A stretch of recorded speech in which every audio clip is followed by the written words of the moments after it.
Hey there, friend. Welcome back to Daily Dose Radio here in the Bible Bistro. Well, why don't you come on in here and sit down a second, and we're going to talk about today the Golden Psalm. We're going to read today the last two verses in Psalm 16. Psalm 16, we're going to do verses 10 and 11 today. So this is the Golden Psalm, and of course it's golden for very good reason, because this is all about the resurrection of Christ. And we learn that it is about the resurrection of Christ because that's the way the Bible interprets Psalm 16.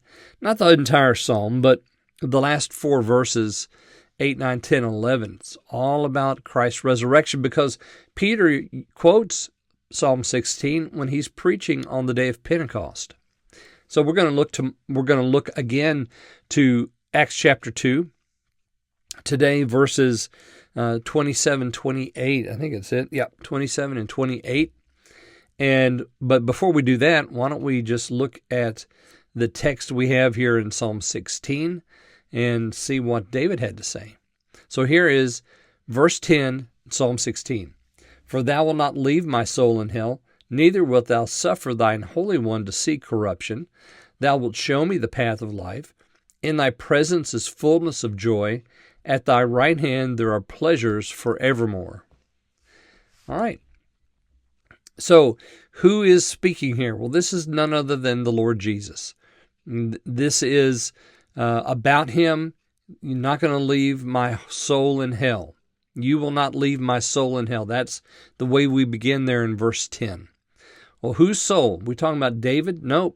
Peter even says, we have David's sepulcher unto this day. Peter says there in Acts chapter 2. We're not talking about David. He's still there.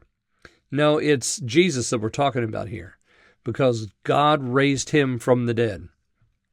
And so, if you want to look over in Acts chapter 2, we can see what Peter has to say there. He quotes basically the same thing that we have. Because thou wilt not leave my soul in hell, neither wilt thou suffer thine Holy One to see corruption. Thou hast made known to me the ways of life. Thou shalt make me full of joy with thy countenance. And then he goes on and says, Men and brethren, let me freely speak unto you of the patriarch David, that he is both dead and buried, and his sepulchre is with us unto this day. So you see what Peter does. He says, this isn't David that he's talking about. This is Jesus. This is the Lord Jesus Christ. David's dead and buried. His sepulchre is with us to this day. Yeah, but he goes on to say there in verse 30, Therefore, being a prophet, and knowing that God had sworn with an oath to him that of the fruit of his loins, according to the flesh, he would raise up Christ to sit on his throne.